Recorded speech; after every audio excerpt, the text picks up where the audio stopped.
में शत्रुजीत नाम के एक धर्मात्मा राजा राज्य करते थे। उनकी राजधानी गोमती के तट पर थी।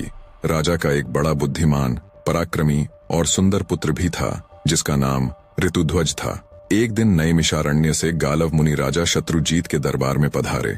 उनके साथ एक बहुत ही सुंदर दिव्य अश्व भी था। उन्होंने राजा से कहा, महाराज, हम आपके राज्य में रहकर तपस्या, यज्ञ तथा भगवान का भजन करते हैं, किंतु एक दैत्य कुछ काल से हमारे इस पवित्र कार्य में बड़ी बाधा डाल रहा है। यद्यपि हम उसे अपनी क्रोध अग्नि से भस्म कर सकते हैं, तथापि ऐसा करना नहीं चाहते, क्योंकि प्रजा की रक्षा करना और दुष्टों को दंड देना यह राजा का कार्य है। पर फिर भी एक दिन उसके उपद्रव से पीड़ित होकर हमने उसे रोकने का विचार बना लिया था। उसी समय यह दिव्य अश्व आकाश से नीचे उतरा और आकाशवाणी हुई, मुने, यह अश्व बिना किसी रुकावट के समस्त पृथ्वी की परिक्रमा कर सकता है। आकाश, पाताल, पर्वत, समुद्र सब जगह आसानी से जा सकता है, इसलिए इसका नाम कुवलय है। भगवान सूर्य ने यह अश्व आपको समर्पित किया है। आप इसे ले जाकर राजा शत्रुजीत के पुत्र राजकुमार ऋतुध्वज को दे दें। वे ही इस पर आरूढ़ होकर उस दैत्य का वध करेंगे जो सदा आपको कष्ट दिया करता है। इस अश्वरत्न को पाकर इसी के नाम से ही राजकुमार की प्रसिद्धि होगी और वे कुवलयाश्व कहलाएंगे। इस आकाशवाणी को सुनकर हम आपके पास आए हैं। हे राजन, आप राजकुमार ऋतुध्वज को राक्षस नाश और धर्म की रक्षा के लिए मेरे साथ आने की आज्ञा दीजिए। गालव मुनि के यों कहने पर राजा शत्रुजीत ने बड़ी प्रसन्नता के साथ एक सैन्य टुकड़ी देकर राजकुमार ऋतुध्वज को मुनियों की रक्षा के लिए भेज दिया। महर्षि के आश्रम पहुंचकर वे सब ओर से उसकी रक्षा करने लगे। एक दिन वह मदोन्मत्त दानव शूकर का रूप धारण करके वहां आया। राजकुमार ऋतुध्वज उसको देखते ही शीघ्र घोड़े पर सवार हो उसके पीछे दौड़ पड़े और अर्धचंद्राकार बाण से उस पर प्रहार किया। बाण से आहत होकर वह शूकराकार दैत्य प्राण बचाने के लिए भागा और वृक्षों तथा पर्वत से घिरी हुई घनी झाड़ी में घुस गया, पर राजकुमार के अश्व ने उसका पीछा न छोड़ा। दैत्य भागता हुआ सहस्रों योजन दूर निकल गया और एक स्थान पर बिल के आकार में दिखाई देने वाली अंधेरी गुफा में कूद पड़ा। अश्वारोही राजकुमार भी उसके पीछे उसी गड्ढे में कूद पड़े। राजकुमार ऋतुध्वज जब अंदर गया तो उसे वहां शुक्राकार कहीं भी दिखाई नहीं दिया, बल्कि दिव्य प्रकाश से परिपूर्ण पाताल लोक का दर्शन हुआ। दरअसल दैत्य शुक्राकार जिसमें गया था वो कोई गुफा नहीं, बल्कि पाताल लोक का द्वार था। राजकुमार ने देखा, सामने ही इंद्रपुरी के समान एक सुंदर नगर था, जिसमें सैकड़ों सोने के महल शोभा पा रहे थे। ऋतुध्वज ने भी उत्सुकतावश उसमें प्रवेश किया, किंतु वहां उन्हें कोई मनुष्य नहीं दिखाई दिया। जिज्ञासावश वे नगर में घूमने लगे। घूमते घूमते अचानक उन्हें एक स्त्री नजर आई जो बड़ी जल्दबाजी में कहीं चली जा रही थी। राजकुमार ने उससे कुछ पूछना चाहा, किंतु वह आगे बढ़कर चुपचाप एक महल की सीढ़ियों पर चढ़ गई। ऋतुध्वज ने भी घोड़े को एक जगह बांध दिया और जिज्ञासावश उसी स्त्री के पीछे पीछे महल में प्रवेश किया। भीतर जाकर देखा तो सोने के बने हुए एक विशाल पलंग पर एक अति सुंदर कन्या बैठी है, जो अपने सौंदर्य से रति को भी लज्जा रही है। दोनों ने एक दूसरे को देखा और दोनों का मन परस्पर आकर्षित हो गया। राजकुमार को देखते देखते अचानक कन्या मूर्छित हो गई। तब पहली स्त्री, जिसका पीछा करते हुए राजकुमार इस महल में घुसे थे, आई और पंखा लेकर उसे हवा करने लगी।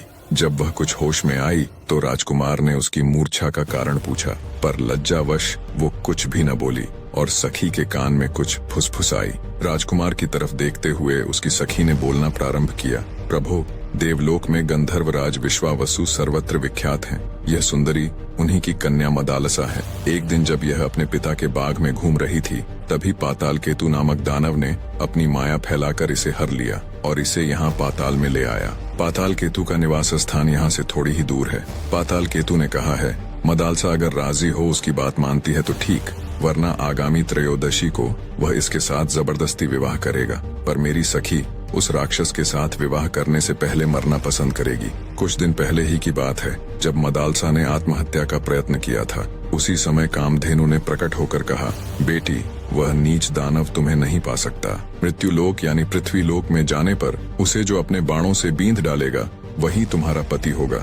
इतना कह वो अंतर्ध्यान हो गई। फिर अपना परिचय देते हुए उस स्त्री ने कहा, मेरा नाम कुंडला है, मैं मदालसा की सखी, विंध्यवान की पुत्री और बौर पुष्करमाली की पत्नी हूँ। मेरे पति देवासुर संग्राम में शुंभ के हाथों मारे गए, तब से मैं तपस्या का जीवन व्यतीत कर रही हूँ। सखी के स्नेहवश यहाँ इसे धीरज बंधाने आ गई। सुना है मर्त्यलोक के किसी वीर ने पाताल केतु को अपने बाणों का निशाना बनाया है। मैं उसी का पता लगाने गई थी। बात सही निकली, पर आपको देखकर मेरी सखी के हृदय में प्रेम का संचार हो गया है।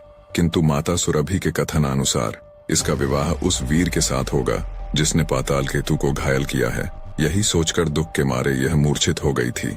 जिससे प्रेम हो उसी के साथ विवाह होने पर जीवन सुखमय बीतता है। इसका प्रेम तो आपसे हुआ और विवाह दूसरे से होगा, यही इसकी चिंता का कारण है। अब आप अपना परिचय दीजिए, कौन हैं और कहां से आए हैं। राजकुमार ने अपना यथावत परिचय दिया तथा उस दानव को बाण मारने और पाताल में पहुंचने की सारी कथा विस्तार पूर्वक कह सुनाई। सब बातें सुनकर मदालसा की प्रसन्नता का कोई ठिकाना नहीं रहा। जिस पुरुष को वो अपना दिल दे बैठी थी उसी से उसकी शादी होगी, ये बात उसके लिए आश्चर्य के साथ साथ बहुत खुशी देने वाली भी थी। उसने लज्जित होकर सखी की ओर देखा किंतु कुछ बोल न सकी। कुंडला ने उसका मनोभाव जानकर कहा, वीरवर, आपकी बात सत्य है। मेरी सखी का हृदय किसी अयोग्य पुरुष की ओर आसक्त हो जाए, ऐसा हो ही नहीं सकता। कमनीय कांति चंद्रमा में और प्रचंड प्रभा सूर्य में ही मिलती है। आपके ही लिए गोमाता सुरभि ने संकेत किया था। आपने ही दानव पाताल केतु को घायल किया है। मेरी सखी आपको पति रूप में प्राप्त करके अपने को धन्य मानेगी। कुंडला की बात सुनकर राजकुमार ने कहा, मैं पिता की आज्ञा लिए बिना विवाह कैसे कर सकता हूँ। कुंडला बोली, नहीं नहीं, ऐसा न कहिए, यह देवकन्या है। आपके पिताजी इस विवाह से प्रसन्न होंगे। अब उनसे पूछने और आज्ञा लेने का समय नहीं रह गया है। आप विधाता की प्रेरणा से ही यहाँ आ पहुँचे हैं, अतः यह संबंध स्वीकार कीजिए। राजकुमार ने तथास्तु कहकर उसकी बात मान ली। कुंडला ने अपने कुलगुरु तुम्बुरु का स्मरण किया। वे समिधा और कुशा लिए तत्काल वहां आ पहुंचे। उन्होंने अग्नि प्रज्वलित करके विधि पूर्वक ऋतुध्वज और मदालसा का विवाह संस्कार संपन्न किया। कुंडला ने अपनी सखी राजकुमार के हाथों सौंप दी और दोनों को अपने अपने कर्तव्य पालन का उपदेश दिया। फिर दोनों से विदा लेकर वह दिव्य गति से अपने अभीष्ट स्थान पर चली गई। ऋतुध्वज ने मदालसा को घोड़े पर बिठाया और स्वयं भी उस पर सवार हो पाताल लोक से जाने लगे। इतने में पाताल केतु को यह समाचार मिल गया और वह दानवों की विशाल सेना लिए राजकुमार के सामने आ डटा। राजकुमार भी बड़े पराक्रमी थे। उन्होंने हंसते हंसते बाणों का जाल सा फैला दिया और त्वाष्ट्र नामक दिव्य अस्त्र का प्रयोग करके पाताल केतु सहित समस्त दानवों को भस्म कर डाला। इसके बाद वे अपने पिता के नगर में जा पहुंचे। घोड़े से उतरकर उन्होंने माता पिता को प्रणाम किया। मदालसा ने भी सास ससुर के चरणों में मस्तक झुकाया। ऋतुध्वज के मुख से सब समाचार सुनकर माता पिता बहुत प्रसन्न हुए। उन्होंने पुत्र और पुत्रवधू को हृदय से लगाकर उनका मस्तक सूंघा। मदालसा पतिगृह में बड़े सुख से रहने लगी। सब कुछ बहुत अच्छे से चल रहा था। तदनंतर एक दिन राजा शत्रुजीत ने राजकुमार ऋतुध्वज से कहा, बेटा, तुम प्रतिदिन प्रातः काल इस अश्व पर सवार हो ब्राह्मणों की रक्षा के लिए पृथ्वी पर चारों दिशाओं में घूमते रहो। राजकुमार ने बहुत अच्छा कहकर पिता की आज्ञा शिरोधार्य की। वे प्रतिदिन पूर्वाह्न में ही पृथ्वी की परिक्रमा करके पिता के चरणों में नमस्कार करते थे। एक दिन घूमते हुए वे यमुना तट पर गए। वहाँ पाताल केतु का छोटा भाई ताल केतु आश्रम बनाकर मुनि के वेश में रहता था। राजकुमार ने मुनि जानकर उसे प्रणाम किया। वह बोला, राजकुमार, मैं धर्म के लिए यज्ञ करना चाहता हूँ, किंतु मेरे पास दक्षिणा नहीं है। तुम अपने गले का यह आभूषण दे दो और यहीं रहकर मेरे आश्रम की रक्षा करो। मैं जल के भीतर प्रवेश करके वरुण देवता की स्तुति कर जल्दी ही लौटूंगा। इतना कहकर ताल केतु जल में घुसा और माया से अदृश्य हो गया। राजकुमार उसके आश्रम पर ठहर गए। मुनि वेशधारी ताल केतु राजा शत्रुजीत के नगर में जा पहुंचा। वहां जाकर उसने कहा, राजन, आपके पुत्र दैत्यों के साथ युद्ध करते करते मारे गए। यह उनका आभूषण है। यूं कहकर वह जैसे आया था उसी प्रकार लौट गया। राजकुमार की मृत्यु का दुखपूर्ण समाचार सुनकर नगर में हाहाकार मच गया। राजा रानी तथा रानीवास की स्त्रियां शोक से व्याकुल होकर विलाप करने लगीं। जब रानी मदालसा ने उनके गले के आभूषण को देखा और मृत्यु का समाचार सुना, तभी रानी ने भी अपने प्राणों को तुरंत त्याग दिया। राजमहल का शोक दुगना हो गया।